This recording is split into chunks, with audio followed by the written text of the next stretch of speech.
Everybody likes me, everybody hates me. I'm gonna eat some worms. Big ones, little ones, itty bitty bitty ones. I'm gonna eat some worms. What a silly little song. I remember singing that as a kid though, thinking that people didn't like me. I felt sorry for myself. I was looking for pity, I was looking for sympathy because people didn't like me. Now luckily I've grown up and I don't need pity anymore. I don't want sympathy anymore. I want to be a tough, strong, powerful woman, and I've grown up to be that woman. Yay! And now that I'm an old lady, I'm wondering why we now live in a world where it seems that people are looking for pity, they're looking for sympathy. And the reason I know that, and you do too, have you ever asked somebody, how are you? And they tell you, I'm tired, I'm sick, I'm stressed, I've got a sore foot, I've got a headache, I don't have enough money, I don't like my job, my relationship's terrible, my kids are driving me crazy. And they're all just from today. Those things that we share with people, why do we do that? I'm sure that you didn't ask somebody, how are you, for them to tell you all of their challenges and all the reasons that they're not very good. I think that when we ask somebody, how are you, it's supposed to be just a good manners thing to do. So why do we tell people? And there's two parts to that. One is, why do we tell somebody that can't help us? So if I'm sick, you might go to a doctor or an allied health professional or whoever you choose to talk to when you're sick that has medical knowledge, or they know something about how to help your challenge. If you've got financial challenges, you go to the bank or to a financial planner. If you've got relationship challenges, there are relationship experts. Why do we tell people, especially the people that we love and care about, that we've got challenges in our life? And I ask that question because I want to add value to my world. How about you? And is it possible that every time we tell somebody, I'm sick, I'm tired, I'm stressed, I'm miserable, I'm terrible, that we're not adding value to their world? And the step past that is, you might not even ask somebody, how are you? They just tell you. And this happens to me on a pretty regular basis because I'm out of the habit now of asking people how they are, because they tell me. So I always pre-frame with something like, you're amazing, tell me why, or you're having a fantastic day, tell me why, or your life is absolutely spectacular, give me 5 reasons why. And people often look at me very weird. The reason I ask that question, of course, is I'd like to put people into a more positive headspace. And if I ask that question, tell me 3 reasons why you're awesome, or tell me 3 reasons that you love your life, or tell me 5 things that you're thankful for, people have to now think a little bit differently. But it still surprises me how many people turn that into a negative, and they say, well, I haven't got anything to be thankful for, I haven't got anything that I really like, I haven't got anything to be excited about, and they turn it into a negative. And why? Do they think that I can help? Perhaps that's lovely. And if somebody shares their stuff with you, you might think, well, I feel good now about myself because it's good for your ego. People are prepared to share their stuff with me.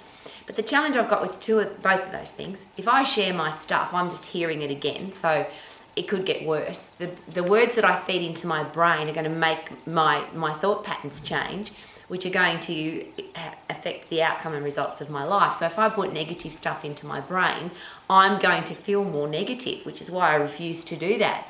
But if somebody asks me how I am and I say I'm tired, I've got no choice now. I've just told myself I'm tired. It's going to wreck my brain. But what value am I adding to somebody else's life if I tell them I'm tired? Do they care? I don't think so. And in fact, I think it's the opposite. I think there are a lot of people like me now who are scared to ask, how are you? Because people tell them, this is how I am. I'm stressed, I'm tired, I'm miserable, I'm broke, I hate my life. Well, here's a great question. What can you do about it? And I ask this about everything. Doesn't matter which area of your life you're not happy with. And the 4 that I work with every single day, are you healthy, fit and strong? Do you have a career or business that you love? Are you financially free, financially secure? Do you have great people in your life? And the reason I work with those 4 things is that they are a choice. We can make decisions to change. We don't have to be unfit, unhealthy, weak and frail. We can choose to be healthy, fit and strong. We don't have to have a lousy, stinking, rotten job that we hate and we're not earning enough money. We can have a career or business that we love, and we can be financially free. And we don't have to have horrible people in our life. So the 4 things that people often complain about is, I'm sick, I'm tired, I'm overweight, I hate my job, I hate my boss, I hate the people I work with, I don't have enough money and I've got crappy people in my life. To me, they're all decisions, which is really just an interesting side note. A lot of people that are no longer in my life, that is the reason they're not in my life, because every time they want to share their stuff with me, I'm aiming to come up with a solution. Now people say, Rowie, you should be a good listener. But the challenge I've got with listening to other people's stuff is they're hearing it again. If they're stressed, they're hearing again that they're stressed. If they're tired, they're telling themselves that they're tired. It doesn't affect my life because I'm a positive, happy lady, but it certainly will affect their headspace. So when somebody says to me, I'm tired, I always say, well, isn't that awesome? Because now you know what it's like when you've had a great night's sleep, how good that's going to feel. If people share with me they're overweight, I always say, isn't that awesome? Because it means you've got a choice of what you eat. Some people would love to be overweight, but they don't have any food to eat. So isn't it awesome that you've got a choice and that you've got enough food to be overweight?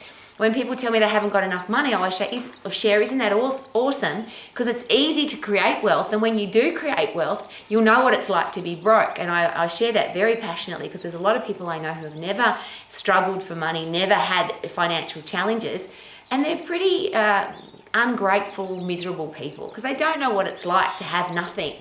And one of the reasons I'm so grateful for everything that's in my life is because I've lived on the bones of my ass. I've been through the supermarket where I've had to put stuff back because I didn't have enough money. I've gone to the petrol station and not been able to get the amount of fuel that I need for my car. Had to put $5 in and hope to get to the next day to find some more money so I can put more petrol in my car. I'm sharing that with you because I like to find a positive in everything. I'm happy if I ever get sick, which is very rare. I'm very grateful for being sick because it shares with me that I need to do something different. It also helps me appreciate being healthy. If I get an injury, I'm really thankful for that because it means the only reason I get injured now is because I'm doing something. And if I get injured, I'm really thankful that I'm injured because it means that I've been able to do the things that I love to do. Rowie, you're unrealistically happy. You're just being silly. And I get that all the time too. And I love that. I take it as a compliment. When people are nasty and negative to me about my positive attitude, I find that to be a compliment. So here's a great question. If you're looking for sympathy, if you're looking for pity, if you're looking for people to feel sorry for you, what is that headspace? The psychologists, psychiatrists, neuroscientists will share that if we aim to make decisions when we're feeling sorry for ourselves, we make very poor decisions. If we feel sorry for ourselves and we're looking for sympathy, we attract very different people into our life than if we're powerful and strong. A lot of relationships are very ordinary. They don't work because it's two people who are feeling sorry for themselves and they want somebody to care for them, look after them, sympathize with their challenges. Well, if you want to have a strong, powerful, passionate person in your life who's an optimistic solution finder, is it possible that you have to be that kind of person? I don't know any positive, optimistic solution finders that want to waste any time whatsoever with people that feel sorry for themselves. So that Plum song, Poor Little Old Me, nobody likes me, everybody hates me, I'm gonna eat some worms, big ones, little ones, itty bitty bitty ones, I'm gonna eat some worms. Probably a good idea, because if you eat a worm, it might help you realize how awesome your next meal is. If you think that everybody hates you, the realistic thing to that is, of course, not everybody's gonna like you. And isn't that awesome? Because there are some people on the planet, I'm sure, that you don't want them to like you, you don't want them to be in your life, you don't want to attract them into your inner circle. So be the powerful, passionate, strong person who doesn't need sympathy, doesn't need pity, doesn't need to be felt sorry for. And that's just I'm probably not sharing that with you. I just think it's a message that our kids need to hear. Because is it possible that our kids, our future adults, are growing up in a world where if they hurt themselves, they cry and somebody feels sorry for them and somebody races to their aid? One of the things I love about martial arts, and K-Man, my gorgeous husband's martial arts school, is very much like this. He has tiny dragons and little dragons, so he trains future adults. And he forces them to be tough. If they cry or if they hurt themselves, he pops them in the corner and says, when you're ready to come back and train, come back. But there's no sympathy, there's no I feel sorry for you, there's no pity.